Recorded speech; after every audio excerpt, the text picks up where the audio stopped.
In October 2002, for 3 weeks, a blue 1990 Chevrolet Caprice sedan car became a vehicle of terror across the Washington metropolitan area in the District of Columbia. Two shooters, John Allen Mohammed, who was 41 years old, and Lee Boyd Malvo, who was 17, orchestrated a series of coordinated massacres, now known as the DC sniper attacks, on Beltway, which also gained them the nickname Beltway sniper attacks. That was their code. But the horror did not begin in DC. It started months earlier in February 2002 with a string of murders and robberies stretching across several states. 17 people were killed, 10 others wounded, all in a span of 10 months. The first documented murder, February 16, 2002, was of 21-year-old Kenya Cook, who was shot and killed at the front of her aunt's home in Tacoma, Washington State. Malvo pulled the trigger. Cook's aunt had been friends with Mohammed's ex-wife, Mildred, who had been encouraged to divorce Mohammed, a personal vendetta. On March 19th, Jerry Taylor, who was 60 years old, was practicing chip shots at the Tucson golf course when a long-range shot killed him instantly. This was in Arizona. Mohammed was visiting his sister nearby at the time. By August, the duo had traveled to Louisiana. John Gaeta, who was 51, was changing a tire when Malvo slashed and shot him in the neck. Gaeta survived, pretending to be dead, but the horror was escalating. This would mark him for the rest of his life. September brought more chaos. Paul LaRufa, a pizzeria owner in Clinton, Maryland, was shot 6 times, yet survived. Benny Oberoi, a liquor store employee in Silver Spring, Maryland, was shot in the back, leaving him critically injured. Mohammed Rashid was shot while closing a store in Brandywine, Maryland. Witnesses later identified Malvo as the shooter. By September 21st, Walden Mariam was killed in Atlanta. 19 hours later, Claudine Parker was shot and killed in Montgomery, Alabama, and Kelly Adams critically wounded. On September 23rd, Han M. Ballinger in Baton Rouge, Louisiana, would later become another victim. Then came October. On the second day, a shot fired through a craft store window in Aspen Hill, Maryland, narrowly missing the cashier. Hours later, James Martin was killed in a grocery store parking lot in Wheaton.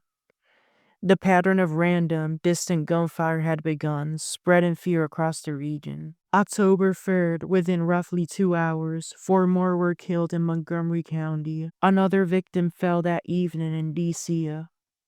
Pascal Charlotte, who was shot while walking home. Each victim was killed by a single, precise bullet, and the killers vanished without trace. The coroner's offices and hospitals were finding the same results. All of these victims did not slowly bleed to death.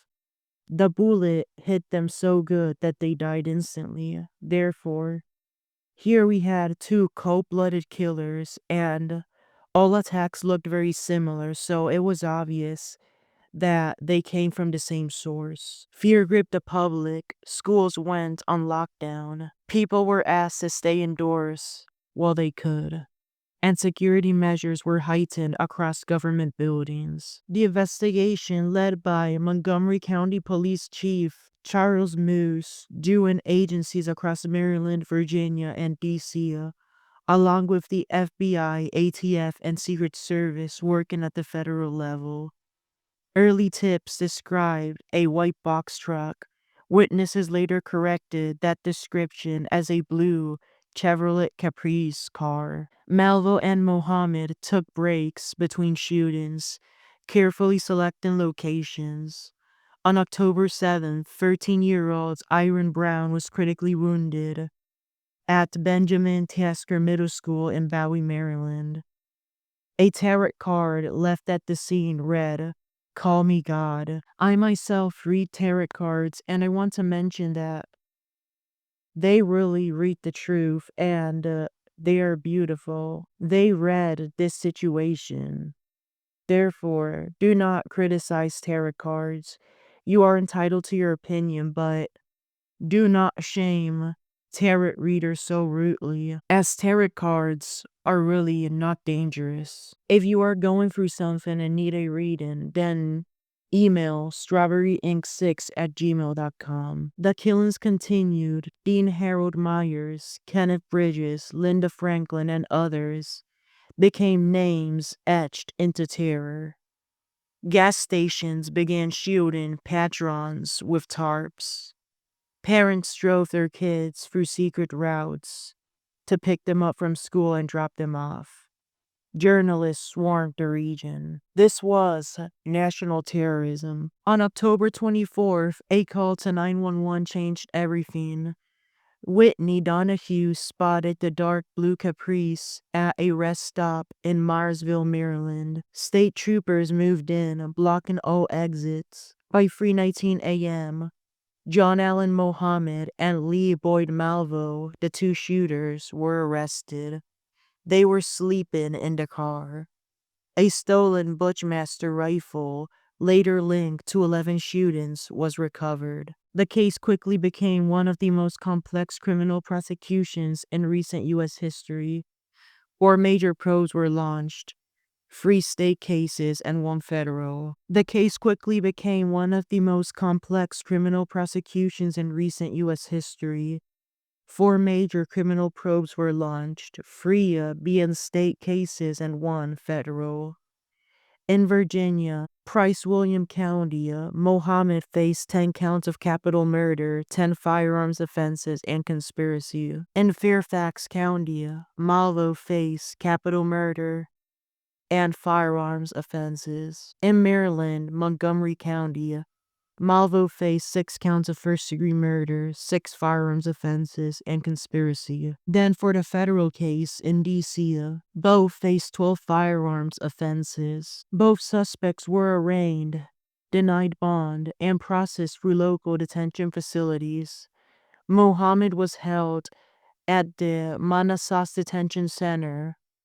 Malvo began his time at the Northern Virginia Juvie Hall before being moved into other facilities. So many facilities were used to house these killers. They got public defense to represent them in all cases.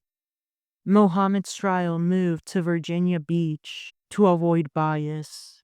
Jury selection began in October 2003. 12 jurors plus 4 alternates. He was found guilty on all charges, and in November 2003, was sentenced to death, plus an additional 6 years in prison for the other charges. Malvo's Virginia trial was moved to Chesapeake due to publicity and bias issues. He was found guilty on capital murder and the firearms offenses. The jury could not agree on the death penalty. Therefore, Judge Jane Maroon suspended that penalty phase and instead sentenced him to life in prison without parole, plus 6 more years for lesser offenses. In Maryland, Mohammed's trial never proceeded. Prosecutors focused on Virginia convictions. Malvo, however, did pursue his case in Maryland. He pleaded guilty under a deal in October 10th, 2006 in Montgomery County, and was sentenced to 6 consecutive life terms without parole the following month. The federal D.C. charges were dropped once life sentences were secured. Having a trial costs a lot of money. You have to buy food for the jurors, and you have to pay them if the trial takes too long, which is what was going to happen for these 2 suspects. Therefore, it's better to just have one trial and discard the rest. Either way, They were still going to either be killed in prison or spend the rest of their lives there. Mohammed appealed to the Virginia Supreme Court, but all matters were denied. He was executed on November 10th, 2009, at the Greensville Correctional Center of Jarrett, Virginia. Malvo appealed his Virginia and Maryland cases to higher courts.